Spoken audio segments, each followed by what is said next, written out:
신명기는요, 어떻게 구성이 됐냐면 1장부터 30장까지는 세 차례에 걸쳐서 모세의 설교를 통하여 율법을 세우고 언약을 갱신하는 내용으로 나와 있고, 이제 31장부터 마지막까지는 결론 또는 부록 이렇게 됐다. 그래서 모세가 이제 자기의 죽음에 대해서 이야기를 하거든요. 죽게 되는 것은 그 다음 그 주자인 여호수아에게 이렇게 바톤을 넘기는 그러한 사역으로 31장부터 이제 마지막까지 이제 그렇게 됩니다. 이스라엘 사람들이 상당히 고통스럽죠. 왜냐 그러면은 사실은 하나님이 인도하셨지만, 우리 그거 아시잖아요. 하나님이 인도하셨지만 백성들의 눈에는 모세가 인도하게 보이는 거예요. 항상 그런 거거든요. 그래서 하나님이 우리를 인도하셨다, 뭐 이런 사실은 이런 생각보다는 저 영적 지도자가 우리를, 영도자가 우리를 인도하였다, 이렇게 되잖아요. 근데 이제 그분이 갑자기 죽겠다고 그러니, 그리고 이제 말 안 해도 돌아가실 만큼이나 이제 쇠약해졌으니 이스라엘 사람들은 걱정이 되는 거예요. 그러니까 어떻게 했습니까? 이제 모세가 마지막으로 강의를 하고, 신명기가 모세의 마지막 설교잖아요. 세 편의 설교죠. 큰 세 편의 설교인데, 설교를 한 다음에 이제 걱정하지 마라. 사실 내가 아니라 하나님이 너희를 인도한 것이지 내가 너희를 인도한 것은 아니다. 그런데 이제 이스라엘 가나안 땅에 들어가야 되는데, 그때는 나보다는 오히려 전쟁에 능한 여호수아 장군이 너희의 인도자가 되는 게 훨씬 낫다. 그리고 그렇게 이제 이야기를 설명해 주는 게 다음 번입니다. 재미있는 게 뭐냐면은 모세 31장 1절에 보니까 모세가 온 이스라엘에게 이 말씀을 베푸니라. 이 베푸니라는 뜻은 백성들을 가르치기 위해서 말을 조리 있게 이렇게 하니라, 이런 뜻입니다. 이런 뜻인데, 모세가 성경은 이렇게 막 마음대로 쓰여지는 게 아니에요. 철저하게 조리 있게 논리적으로 쓴 거고, 앞뒤 뭐 1장에서 말했던 게 막 30장에서 뒤바뀌고 이러지 않고 크게 기승전결이 했습니다. 그래서 자기가 쓸 때 이게 이제 베푼이라, 이 뜻은 이제 히브리 원어로는 아주 조리 있게 내가 썼다, 이런 뜻이에요. 그 다음에 2절에 보니까 이 나이가 벌써 이제 이스라엘 나이에서는 적지 않은 120살이 된 거예요. 벌써 120살이다. 가끔 보면은 모세가 80에 부름을 받거든요. 80에. 그러면 이제 그 어르신들이, 모세가 80에 부름을 받았는데 뭐 나야 나도 좀 사역을 하고 싶은데 60인데 나 모세는 80에 부름을 받았는데, 그런데 꼭 그분들이 놓치는 게 있는데 모세는 120살까지 살았다는 거예요. 120. 저는 막 60대시고 이렇게 이제 사역을 하시려고 신학교 가시는 것은 너무 늦었다. 너무 많은 분들이 사역을 신학을 공부하거나 사역을 하는 것은 언뜻 보면은 이제 은퇴하고 한번 해볼 만한 것이지 않나, 이렇게 생각을 하거든요. 근데 이 취미 생활로 그 신학을 한다는 것은 뭐 있을 수는 있어요. 있을 수 있는데 사역은 그렇게 늦게 시작하면 안 됩니다. 사역은 늦게 시작하면 안 되고요. 뭐 다른 것도 다 마찬가지지만 실제적으로 이제 한국 교계 현실에서는 40살 넘었는데 누가 부목사로 뽑습니까? 안 뽑아요. 그래서 그냥 불행의 시작. 나이가 너무 많이 들어가지고 신학을 하게 되면 불행의 시작이 돼요. 왜 그러냐 그러면 일단 자신들이 아무리 그냥 뭡니까 취미로 하겠다 그래도 일단 신학을 하게 되면은 목회자가 달룩말룩 왔다 갔다 하거든요. 왔다 갔다. 요 목회자가 대까마까 왔다 갔다 하는 사이가 딱 서버리니까 그때부터 상당히 어려워져요. 본인도 그렇고. 그래서 내가 진짜 사역을 해야 되나? 부름을 받았나? 아닌가? 어떤가? 이런 딜레마가 항상 이제 언제까지? 늙을 때까지 계속 따라다니는 거예요. 이게. 계속 따라다니면서 내가 이게 이대로 되나? 근데 저는 그 그렇게 해가지고 가정이 어려워지는 경우를 상당히 많이 봅니다. 나중에 시간이 돼서는 야, 내가 이제 아무래도 불을 받은 건데 이게 평신도가 아닌 것 같아 이러면서 이제 어떻게 되냐, 혼자 예배를 드리든가 이제 그렇게 돼버리는 거예요. 혼자 예배를 드리면 엄청나게 많습니다. 그러면 이제 혼자만 예배를 드리면 괜찮은데 문제는 뭐냐면 처자까지 교회 못 가고 이제 예배 당일 이제 자기 집에서 아버님을 목사님으로 방금까지 파자마 입었다가 얼른 방에 들어갔다가 양복 입어서 나오는 거예요. 또 그러면 얘들이 참 괴롭죠. 그래서 그 개척교회 목사님들의 마음을 왜 모르겠습니까만은 개척교회는 누가 힘드냐면 자녀들이 힘들어요. 자녀들이. 이 자녀들도 뭡니까? 좀 체계가 갖춰지는 주일학교에서 자기네들 또래들하고 같이 어울리면서 수련회도 다니고 공학 공부도 하고 이래야 되는데 어릴 때부터 개척교회 해버리면 얘네들한테는 뭐예요? 선택의 자유가 없는 거예요. 선택의 여지가 없어요. 무조건 아버님 밑에서 이제 하다 보면은 요상한 신앙 형태가 나오는 거죠. 뭐 복음을 선명하게 전한다, 못 전한다의 문제가 아니라 그 모양새가 아이들에게는 좀 어려운 모양새가 됩니다. 그래서 이제 60세 가끔 막 이제 은퇴하시고 이제 60세가 되셔서 신앙을 하시고 이런 분들 계시는데 저는 이제 말리고 싶은데 항상 그분들은 이미 결정을 신학교를 딱 간 다음에 이제 저한테 와버리니까 이게 이상하게 말을 못합니다. 그래가지고 많아요. 그래서 참 저는 말리고 싶어요. 근데 모세가 80에 부름을 받았다 이 생각을 너무나 강하게 가진 다음에 나는 60세니까 뭐 이제 이렇게 되는데 사실 이제 모세가 80에 부름을 받은 것은 120살까지 살 모양새가 있고 그리고 그때 80대 이제 또 시작하는 게 아니라 이스라엘의 지도자, 영도자로서 발탁이 된 거예요. 그때 이제 막 신학을 시작한 게 아니라 그래서 그런 부분은 좀 잘 생각해야 됩니다. 모세는 3단계로 나눠요. 그 삶이. 첫 번째는 뭡니까? 40살까지 태어나서 40살까지는 애굽의 왕대로 살죠. 우리가 쉽게 이해하려고 모세가 그렇게 잘 살아왔어요. 40단위로 끌으면 돼요. 40단위로. 40살까지 유대인, 이집트의 왕자. 그 다음에 80살까지 광야에서 이름 없는 목동으로 80살까지 있었고 80에서 120살까지는 이스라엘의 광야를 인도한 영도자로 있었다. 이거 헷갈릴까봐 막 38년 막 33년 이렇게 헷갈릴까봐 40년씩 딱딱 끊어가지고 그냥 모세는 우리한테 공부하기 쉽게 그렇게 했습니다.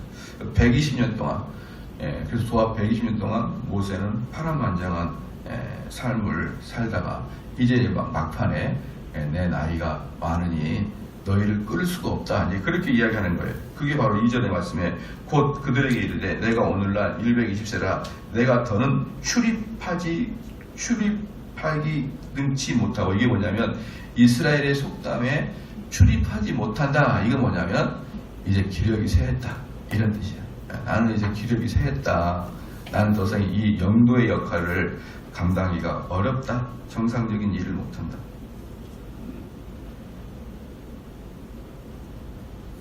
우리 아버님도 보면은 그렇고 은퇴하신 목사님들 그래 보면은 이제 70이 되시면 이제 은퇴를 하시잖아요. 그러면 이제 아버님도 마찬가지고 뭐 거의 대부분 원로 목사님들이 뭐냐면 너무 빨리 은퇴가 왔다는 거예요. 그러면서 70이 되니까 이제 목회가 뭔지 성경을 어떻게 볼지를 조금 눈이 보이는다는 거예요. 70이 되니까.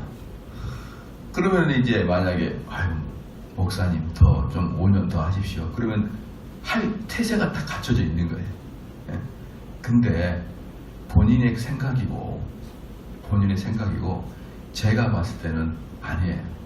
70이 가까워지면 자꾸 말이 빗나가요 앞으로.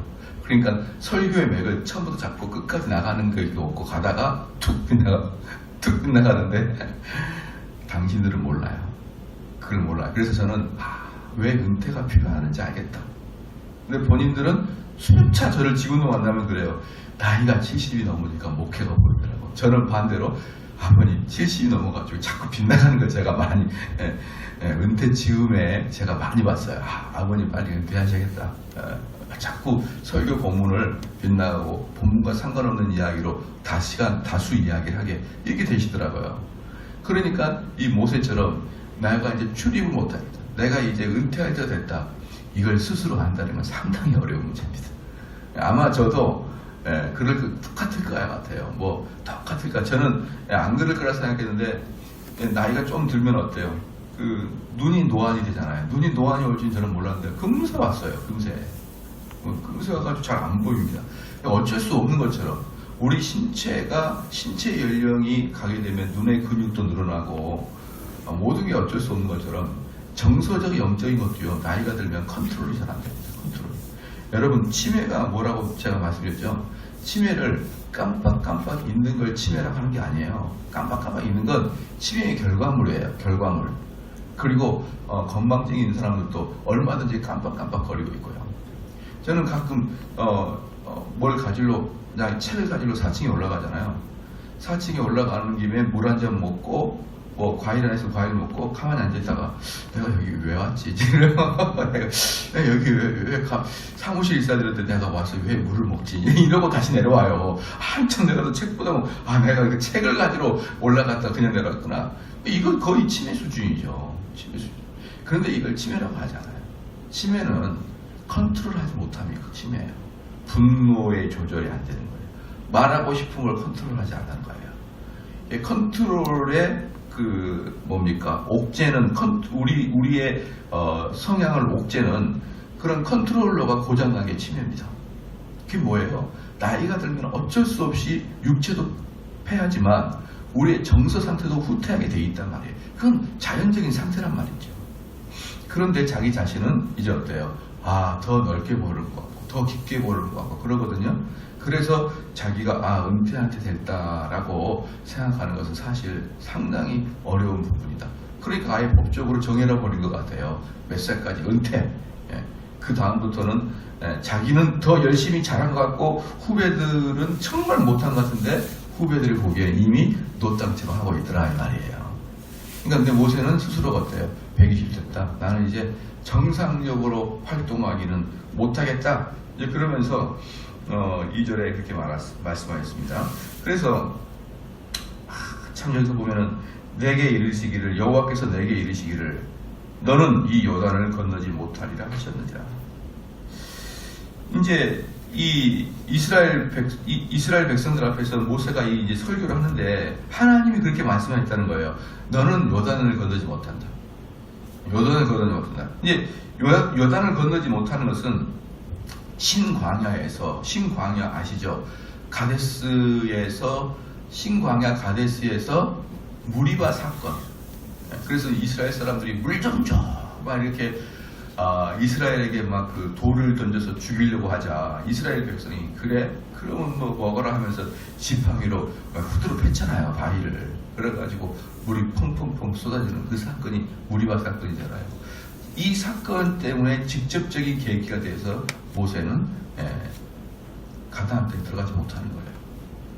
그때 이제 왜 그랬냐 그러면 성길 냈다가 문제지만 거기서 진짜 문제는 뭐냐면요. 이스라엘 백성들 앞에서 하나님의 영광을 가렸던 거예요. 뭐냐 그러면 성길이 나버리면서 모세가 성길이 나면서 이 물은 하나님이 주신 것이다라는 것을 정확히 선포를 하기 위해서 어땠습니까? 그 작대기로 지팡이로 홍해를 치듯이 탁 치면 되는 거예요. 그러면 누가 봐도 하나님이 주신 거예요. 그러니까 반석을 향해서 어때요? 한번 탁 때리면 되는 거예요. 그런데 모세가 혈기방자에서 그래? 너희들은 먹고 싶어? 먹고 싶으면 내가 내주지 이런 분위기잖아요. 그래 내가 줄게 이러면서 자기가 뭐 지팡이에 능력이 있는 것처럼 그냥 막 치쳐버린 겁니다. 그래서 그게 분노가 발단이 됐지만 궁극적인 것은 하나님의 역사를 모세가 영광을 차지한 거예요. 분노가 났지만 그래 내가 너희들 먹이게 주지 뭐 탁 쳐버린 겁니다. 그래서 사실 이제 너희가 모세가 그때 하나님의 영광을 가로챘다는 그 제목으로 어때요? 모세가 못 들어갑니다. 근데 이 말씀을 듣고 있는, 이 설교를 듣고 있는 이스라엘 백성은 어때요? 너무나 미안하죠. 왜 모세가 이랬습니까? 너무 백성들이 목이 말라. 너무 백성들이 그냥 강팍해요. 너무 백성들이 막 사람 참지 못해요. 그것 때문에 모세가 40년 동안 광야를 이끄는 모든 것들이 그 사건 하나 때문에 와르르 무너져 버린 거 아니에요. 그러니까 이걸 듣고 있던 이스라엘 백성들은 마음이 어때요? 미안하죠. 저거 우리 아버지 어머님들이 그냥 그렇게 말을 듣지 않아가지고 그냥 그 바위를 그냥 모세가 내려쳐가지고 그냥 무리바 사건 때문에 모세가 못 들어간다. 미안하다. 이런 생각이 있는 거예요, 사실. 그리고 모세 마음에도 그런 마음이 있었을 것이고. 그런데 3절에 여호와께서 이미 말씀하신 것 같이 여호수아가 너를 거느리고 건널 것이요 내 하나님 여호와 그가 내 앞에서 건너가사 이 민족들을 내 앞에서 멸하시고 너로 그 땅을 얻게 하실 것이며, 여기서 3절 말씀에 여호와께서 이미 말씀하사 어때요? 이미 수차 설교에서 말씀했듯이 그 땅은 너희들 손에 붙였다 이 말이에요. 그 땅은 너희 손에 붙였고 이미 여호와께서 먼저 들어가셔서 가나안 땅을 정벌하실 것이다 이 말이죠. 그럼 너는 뭐 하면 되냐? 가서 이미 하나님이 이 정벌해놓은 땅 가서 발로 밟고 지나가라 이 말이에요. 밟고. 그런데 그냥 딱 들어가니까 모든 게 끝나 있는 게 아니라 사실은 우리 육체의 눈으로 보면은 다 그들은 군사적 채비를 하고 이스라엘 백성과 대항하고 있기 때문에 사실 영적으로는 이미 하나님께서 밟아놓지만 육체적으로 너희가 전쟁을 하는 것처럼 전부 다 이겨내야 된다. 이게 포함되어 있어요, 사실. 그러니까 두려워하지 말라는 거예요. 그들은 이미 전쟁의 채비를 갖고 있지만 그들은 너희들을 이길 수가 없어. 이미 결론은 하나님이 너희들에게 승해놨으니까 두려워하지 말고 담대하게 가라. 이미 하나님이 수차 말씀했지 않느냐. 너희들을 요단강을 잘 무사히 건너게 할 것이고 그리고 약속하신 대로 가나안 땅을 하나하나 다 점령하게 해줄 것이니까 걱정하지 마라. 4절 말씀에 여호와께서 이미 멸하신 아모리 왕 시온과 옥과 및 그 땅에 행하실 것과 같이 그들에게 행하실 것이다. 이 모세는 계속 이야기합니다. 그들이 용기가 떨어질 때쯤 되면은 또 이야기하는 게 아모리 왕 시온과 옥과 이 사람들이 이야기 계속해요. 왜냐하면 이 사람들은 바로 지금 앉아서 설교를 듣고 있는 2세대 사람들이 바로 이겼던 왕들이거든요. 1세대 왕들이 이긴 게 아니라 이 2세대 사람들이 직접 전쟁에서 이겼던 왕들이거든요. 그러니까 너희들이 아모리 왕 시온과 옥이 어떻게 댕강댕강 잘려나가는지 봤지 않느냐. 그것처럼 하나님이 똑같이 해줄 거니까 너희들 가서 싸워라 이 말이에요. 싸워라. 5절 말씀에 여호와께서 그들을 너희 앞에 붙이시리니 너희는 내가 너희에게 명한 모든 명령대로 그들에게 행할 것이요. 그럼 어떤 명령을 하겠습니까? 하나님께서 6절 말씀에 보니까 5절 말씀에 보니까 모든 명령을 그들에게 행하라. 모든 명령이 뭡니까? 가나안 족속들을 씨를 남기지 말고 다 죽여라. 다 죽여라. 하나도 남기지 말고. 여러분 이 가나안 족속들이 하나도 남기지 말고 다 죽여라. 너무 잔인한 거 아니냐라고 생각할 수 있지만 이 가나안 사람들은 우리로 말하면은 조직폭력배들이라고 보면 돼요. 조직폭력배. 전체가 조직폭력배. 태어나면서부터 조직폭력배. 참 보면은요 신기한 게 동양 사람하고 서양 사람이 한 물체를 보면서요 보는 그 시각이 전혀 달라요. 그러니까 예를 들어서 여러 가지 그림을 보여줘요. 나무도 그리고 또는 버스도 보여주고 또는 식물도 보여주고 잡초도 보여주고 장미꽃도 보여주고 나무젓가락도 보여주고 이런 그림을 딱 갖다 놔요. 그러면 너희들이 공통점을 찾아 같은 것끼리 고르시오 이러면은 우리 한국 사람들 동양 사람 거의 대부분 길쭉길쭉한 거 골라요. 길쭉길쭉한 것을 나무 고르고 차 고르고 그 다음에 나무젓가락 고르고 왜 골랐습니까? 그러면은 길쭉길쭉한 게 공통점이에요. 이렇게 얘기해요. 서양 애들은 거의 대부분 식물을 골라요. 왜 골랐습니까? 같은 식물체예요. 거의 여러분이 몇 가지를 그 인터넷에서 조사한 걸 보니까 어떤 상태를 보고 우리가 같은 것끼리 묻고 해석하는 게 서양인과 동양인이 전혀 달라요. 보는 시각이. 그러니까 어릴 때부터 부모로부터 자라는 환경이 그들을 완전히 뒤바꿔 놓습니다. 그래서 사실은 서양인들의 입장에서 동양인이 이해가 안 되는 경향이 많을 것 같다, 그런 느낌이 들더라고요. 왜? 세상을 보는 시각 자체가 완전히 달라요. 완전히. 그러니까 이 가나안 땅에 있는 이 모든 사람들은요, 이미 부모로부터 거의 조직폭력배 또는 인신매매범 또는 연쇄살인마 같은 그러한 인종들이에요. 가나안 족속들 전부 다. 그래서 그들은 하나님이 이스라엘 백성들한테 뭐라고 했냐면, 왜 그들에게 이스라엘 백성이 430년간 종놀이 하다가 그때 해방되었느냐, 그리고 왜 40년 동안 광야 생활을 돌았느냐. 왜냐하면 그들의 가나안 사람들의 죄가 목적까지 차지 않았다, 이 뜻이에요. 이게 재밌어요. 그래서 430년 동안 묶어둔 이유는 그냥 우연의 일치가 아니라, 쉽게 말하면 가나안 사람들이 싹 죽어도 아무도 왜 가나안 사람들이 멸절해야 했습니까? 라고 말하지 못하도록 그들의 죄가 목적까지 차도록 하나님이 기다렸다, 이 말이에요. 목적까지 차도록. 누구 하나 왜 그들을 멸절시켰습니까? 우리도 뭐 연쇄살인범 유영철이나 옛날에 뭐 이렇게 아주 나쁜 놈들 있잖아요. 뭐 10명, 20명 이렇게 죽인 애들 있지 않습니까? 이런 애들은 사형을 시켜도 누가 왜 그를 사형시켰습니까? 라고 말하지 않듯이, 이 가나안 족성은 좋은 놈도 있고 나쁜 놈도 있는 게 아니라 전체가 그냥 전부 다 나쁜 놈이에요. 나쁜 놈.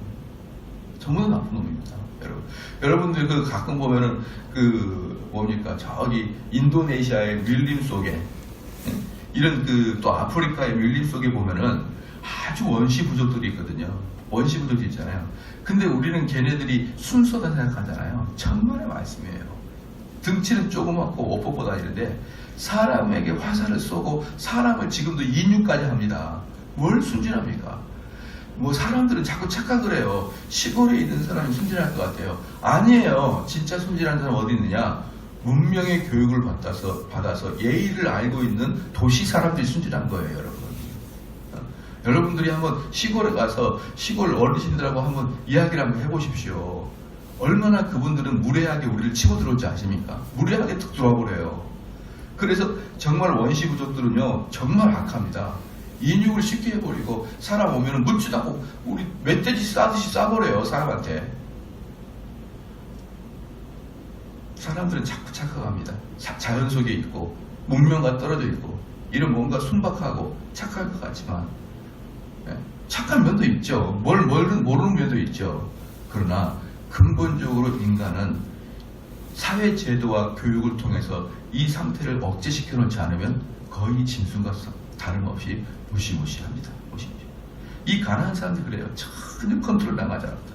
그들의 종교는 온전히 자기들이 하고자 하는 걸 신께 빌고, 그 신은 그들에게 풍요를 허락해주고, 그 풍요를 허락하기 위해서 신전에 나가서 그 젊은 남자들 있잖아요. 예쁜 남자들. 예를 들어서 동성애도 하고 막 그러는 거예요. 너무나 안 좋아요. 그래서 이스라엘 사람들이 아님에도 불구하고 유대교를 개종하는 사람들이 많았다니까요. 당시에.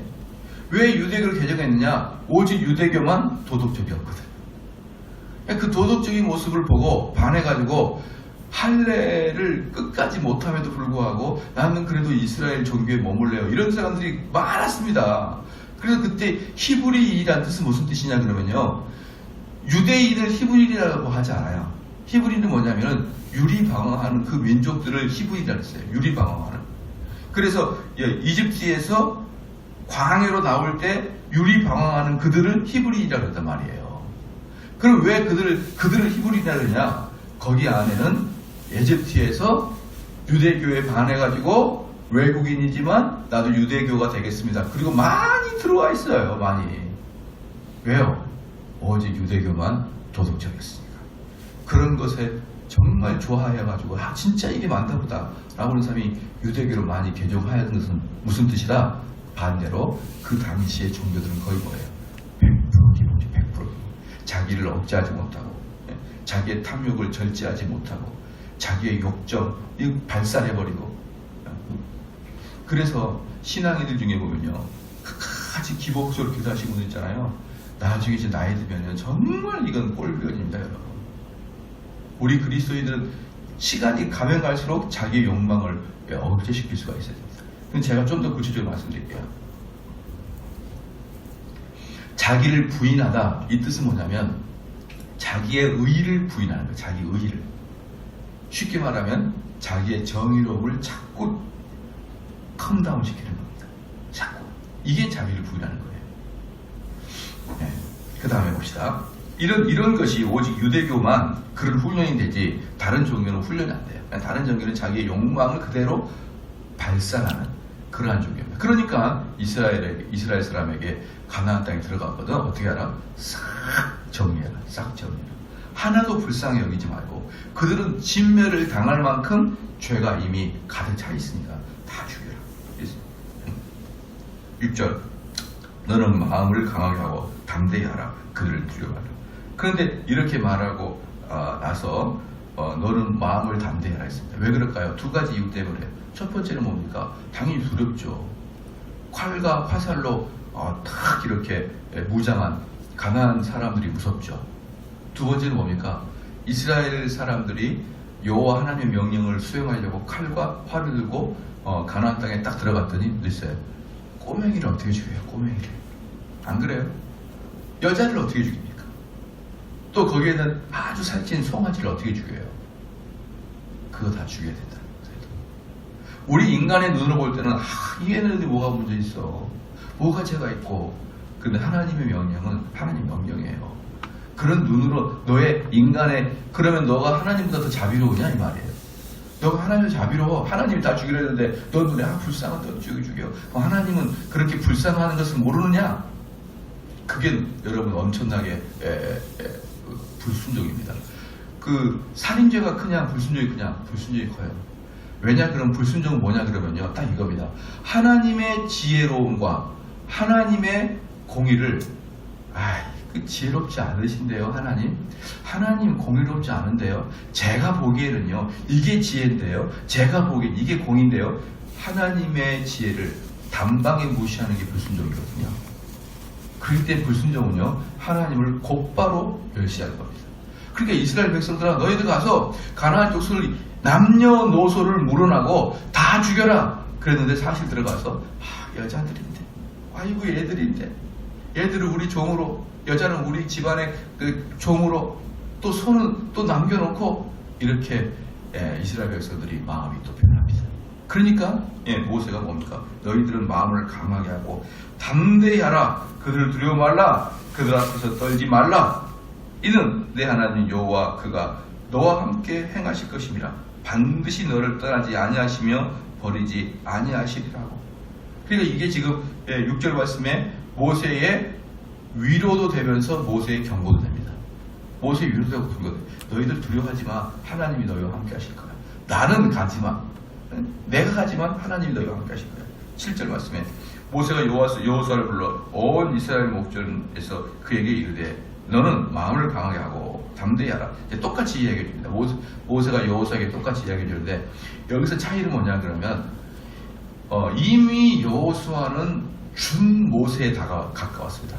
이 모세가 한 일은 여호수아가 한 일은 대단했어요. 뭐냐? 모세가 식격을 받을 때 시내산에 올라갔을 때 총책을 여호수아가 맡아가지고 모세를 시종을 다 들었습니다. 모세가 하나님 만나러 올라갔을 때 그 중간에 백성들과 모세 중간에 여호수아가 딱 버텨가지고 이 모든 시종을 여호수아가 했고, 그리고 그때 여호수아가 실질적으로 리더십을 이스라엘에게 발휘했고, 이때가 언제입니까? 출애굽해서 1년 만에 시내산에 있었잖아요. 시내산에서 출애굽해서 1년 만에 여호수아가 모세의 후계자로 거의 등장한 겁니다. 후계자로. 그런 다음에 이 모세는 끝까지 비서실장으로 모세 옆에 있으면서 이제 누가 봐도 모세가 여호수아가 후계자임이 인정이 되는 시기였습니다. 인정이. 그런데 뭘 안 했습니까? 사람들 앞에서 정식으로 얘가 내 후계자다 이 말은 아직 안 했었어요. 그러니까 사람들 보기에 아 저분은 이제 모세의 후계자다라고 심정적으로 인정하는 거하고 실질적으로 그 행사를 진행하는 것은 또 다른 문제예요. 예, 또 다른 문제입니다. 정식으로 이 사람을 심어줘야 돼요. 많은 사람들이 그렇게 생각해요. 목사님 돈도 없고 여력이 안 돼서 결혼식은 다음에 하고 이제 혼인신고부터 합니다. 그게 왜 그런지 이해가 되지만 그럼에도 불구하고 그 결혼식이 의미가 없다. 절대 그러지 않아요. 그 결혼식이라는 그 행사 자체가 의미가 있는 거예요. 그것처럼 이제 여호수아는 모세를 여호수아를 정식으로 탁 세워놓고 얘가 내 후계자다. 만일 앞에 선포하고 이제는 얘가 제2의 모세야. 모든 것이 이 양이 얘한테 갔어. 이것이 오늘 내가 너에게 이야기한 것이다. 이게 바로 7절의 말씀입니다. 여호수아가 모세를 불러 온 이스라엘 목전에서 그에게 이르되 너는 마음을 강하게 하고 담대히 하라. 너는 이 백성을 거느리고 여호와께서 그들의 열조에게 주리라고 맹하신 땅에 들어가서 그들로 그 땅을 얻게 하라. 8절에 여호와 그가 내 앞에서 행하시며 너와 함께 하사 너를 떠나지 아니하시며 버리지 아니하시니 너는 두려워 말라 놀라지 마. 그래서 이제 여호수아에게도 똑같이 하나님이 너와 함께 하심에 대해서 언약을 맺어주시고 내가 중요한 게 아니야. 모세는 내가 중요한 게 아니고 이제 너와 하나님의 관계다. 너가 이스라엘 백성들을 이제 영도해야 된다라고 하는 것입니다. 여러분 이렇게 한 명의 지도자가 그렇게 중요한 겁니다. 사람들은 자꾸 착각을 하는데 여러분 절대로 착각하지 말아야 할 게 뭐냐면 목사님이 어떻게 하든 나와 하나님 관계가 바르면 되지. 여러분과 하나님 관계가 직접 이렇게 되는 경우는 역사에 없어요. 항상 하나님은 가운데다가 주의 종을 보내시는 거예요. 그런데 어떻게 주의 종이 바르지 못하는데 여러분이 거기에 앉아서 나와 하나님의 관계가 바르면 되지 이렇게 말할 수 있습니까? 예? 그건요 너무나 하나님의 섭리를 모르기 때문에 그러는 거예요. 하나님이 어떻게 우리를 이끄시는지를 도대체 모르기 때문에 나와 하나님과의 관계가 직접 연결됐으면 됐지 중간에 목사가 필요가 있을 것이며 중간에 장로가 필요 있을 것이며 이런 개념을 갖는데요. 여러분 나와 하나님과의 직접 관계는 자유주의가 항상 그랬던 거예요. 자유주의는 어떠냐면요. 자유주의 반대말이 우리 개혁주의고 또 자유주의 반대말이 우리가 개혁주의를 틀의 종교라 그러거든요. 그러니까 틀에 얽매이지 않는 종교를 자유주의라고 그러는 거예요. 그럼 자유주의는 뭐냐? 내가 하나님 앞에 가는데 뭘 거리낄 게 있어? 내가 하나님과 만나는데 체계가 무슨 필요해? 나는 자유롭게 하나님께 갈 거야. 이게 자유주의예요. 자유주의 핵심이 뭐냐면 나와 하나님과의 직접 대면입니다. 직접 대면이에요. 근데 개혁주의 그러지 않아요. 나와 하나님과의 관계에 교리와 그 말씀의 가르침의 체계가 하나님과 내 사이에 있다는 게 개혁주의예요. 그럼 하나님과 나를 연결해줄 이 하나님의 말씀의 체계를 연구하고 가르쳐줄 목사가 아주 결정적으로 중요한데 개혁교회는 자유주의는 안 그래요. 나와 하나님 관계니까 목사가 있든 말든이에요. 여러분 천만의 말씀입니다. 자꾸 그런 식으로 생각하니까 뭐라고 합니까? 분명히 이 목사님이 잘못 가르쳐 불구하고 내가 사람 보고 교회 오냐, 내가 목사 보고 교회 오냐, 내가 하나님 보지.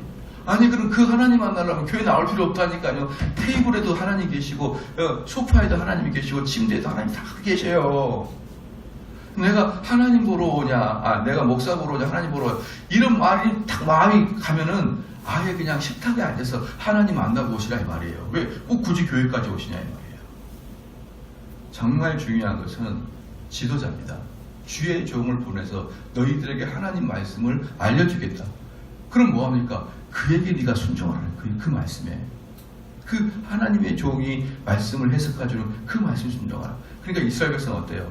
이 하나님과 이스라엘 백성의 중재자를 역할했던 모세가 사라지니까 얼마나 마음에 한숨을 쉬고 두려워하니까 지금 여기서 마지막에 수차 두려워하지 말라, 놀라지 말라, 담대하라.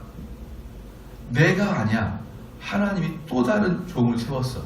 이 이야기를 계속하는 게 사실 이 사건입니다. 그래서 여러분들도 이걸 잘 알아야 돼요. 그래서 주의 종이 될 이런 사람들 또 주의 종이 얼마나 중차대한 일을 하느냐. 그러니까 중차대한 일을 하기 때문에 뭡니까? 함부로 그 말씀 해석을 맡으면 안 되는 거예요. 왜? 마지막 날에 다 심판받거든요. 말씀을 전하는 자는 그것 때문에 심판받게 돼 있거든요. 하나님께 나아가서 전부 다 드러내야 돼요. 내가 어떻게 지금까지 하나님 말씀을 가르쳤습니다.